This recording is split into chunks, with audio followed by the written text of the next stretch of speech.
তারাতলায় নির্মীয়মান গোডাউনের set ভেঙে মৃত্যু শ্যামনগর বাসুদেবপুর কদমতলা স্বপন মণ্ডলের।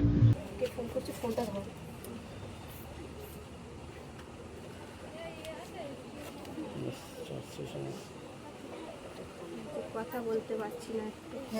স্বাভাবিক বিষয়। অসুস্থ হয়ে যাচ্ছে, ধৈর্য ধরে তাও তো সব কথা ভালো বলতে পারছি না, আটকে যাচ্ছে। কলকাতার তারাতলায় নির্মীয়মান গোডাউনের সেট ভেঙে মৃত্যু হয়েছে শিল্পাঞ্চলের আরও একজনের। সেই দুর্ঘটনায় প্রাণ হারিয়েছেন জগদ্দল বিধানসভা কেন্দ্রের শ্যামনগর বাসুদেবপুর কদমতলার বাসিন্দা স্বপন কুমার মণ্ডল। তিনি পেশায় ঢালাই মিস্ত্রি ছিলেন। বৃহস্পতিবার রাতে এসএসকেএম হাসপাতালের মর্গে তার মৃতদেহ শনাক্ত করা হয়। স্যার পরিবারের পাশে থাকবে। আপনি কি বললেন? আমি স্যারকে যা যা ঘটনা হয়েছে সব বলে দিচ্ছি। প্রথম দিন কাজে গেছিল? হ্যাঁ, আচ্ছা, প্রথম দিনই দূরস্তরে কাজে গেছিল। তারপরে সকালবেলা কথা হয়েছে ওনার সঙ্গে আমার। তারপরে দুপুরবেলা আমি ফোন করি না কোনোদিন। 5:30টার পর থেকে আমি ফোনে ওনাকে পাচ্ছি না, এখন পাচ্ছি না। 8:30 অব্দি ফোন করেছি, করে আমার ছোট মেয়েকে বলছি, মারে তোর বাবা এখনো ফোন ধরছে না, কাজ তো শেষ হয়ে যায়। ও কাজ শেষ হলে ফোন করলেই ধরে উনি। তা আমার মেয়েকে বলছি, কাজ ফোন ধরছে না যখন। তা আমার মেয়ে বলছে, দাঁড়া মা, আমি জয় কাকুকে ফোন করছি, নিয়ে আমাদের সর্দার নিয়ে গেছে এখান থেকে। সর্দারকে ফোন করার পরে দুবার ফোন করলো, ধরলো না। সর্দার এবারে একবার ধরলো, ধরে বললো যে আমাদের এখানে বিশাল একটা অ্যাক্সিডেন্ট হয়ে গেছে। আমরা কি ব্রিজ, দেশ ব্রিজ না বেশ ব্রিজ বলে, হ্যাঁ, ওইখানে কাজে গেছি। আমাদের ব্রিজ ভেঙে পড়ে গেছে, আমাদের অবস্থা ভালো না খুব, বলে উনি আর কথা বলতে পারিনি, উনি কেটে দিল। দেওয়ার পর আবার ফোন করেছি যে ভালো করে শুনবো। ও না, আমার মেয়ে বলছে, তাহলে আমার বাবা কোথায়? তা বললো যে আমি তোমার বাবাকে জানি না কোথায় আছে, আমি এখন, হ্যাঁ, কি অবস্থায় আছে সব আমি জানি না। কালকে রাতে আমি শুনিনি স্যার, আমি সকালবেলা শুনেছি, আমার মেয়েরা শুনেছে। কাল রাত 10:30টায় পেয়েছে, ওটা বল 10:30টায় পেয়েছে, তাহলে 10:30টায় পেয়েছে। সকালে শুনেছি যে নেই, এইটুকুনি। আমার স্বামী। শুক্রবার মৃত স্বপন মণ্ডলের বাড়িতে যান জগদ্দলের বিধায়ক রাজেশ কুমার। তিনি অসহায় পরিবারের পাশে থাকার আশ্বাস দেন। বিধায়ক রাজেশ কুমার বলেন, মণ্ডল পরিবারের যা ক্ষতি হয়েছে সেটা কেউ পূরণ করতে পারবে না। স্বপনবাবুকে তিনি ফিরিয়ে আনতে পারবেন না, কিন্তু প্রধানমন্ত্রী এবং মুখ্যমন্ত্রী মৃত পরিবার পিছু যা আর্থিক সাহায্যের কথা ঘোষণা করেছেন সেটা যাতে মৃতদের পরিবারের কাছে পৌঁছয় তিনি সেটা অবশ্যই দেখবেন।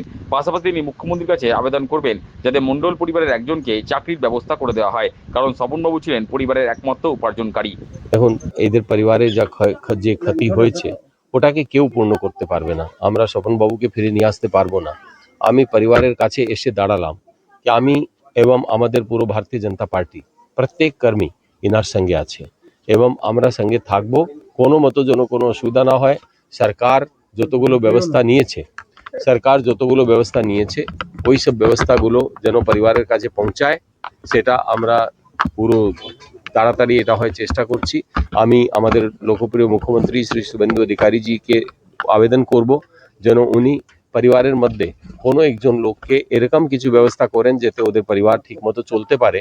যেহেতু সিঙ্গল ব্রেড উইনার একজন লোক ইনকাম করতেন, উনি মারা গেছেন, তো পরিবারকে আমরা কিভাবে দেখবো তার জন্য কোনো ব্যবস্থা নেওয়া হয়। আর যেই ধরনের জিনিসটা আমি দেখছি আমাদের মুখ্যমন্ত্রী সাহেবের যে ব্যথা ওনার মনের মধ্যে আমি দেখলাম এই পুরো জিনিস নিয়ে, তো উনি নিশ্চয়ই এই জিনিসটাকে কনসিডার করবেন, আমি আশা রাখি, এবং খুব শীঘ্রই আমরা এর সম্বন্ধে শুনতে পারবো। এখন উনার তো ওটাই আছে, এত বড় ক্ষতি হয়েছে। প্রথমবার স্বপনবাবু এই কাজে গেলেন ওদিকে না প্রথম দিন, আর প্রথম দিনই এই ঘটনা হয়ে গেল। সকালে উনি পৌঁছে গিয়ে কথাও বলেছেন, তারপরে দুপুর থেকে আর কোনো কথা হচ্ছে না। তো যে জিনিসটা আপনি দেখছেন কি এই কথা মানে কত মনের মধ্যে এনার দুঃখ থাকতে পারে। আমরা এনার কাছে এসেছি এটা জানানোর জন্যই কি আমরা আপনার সঙ্গে আছি, আমাদের পুরো পার্টি এনার সঙ্গে দাঁড়িয়ে আছে, পুরো পরিবারকে দেখবে।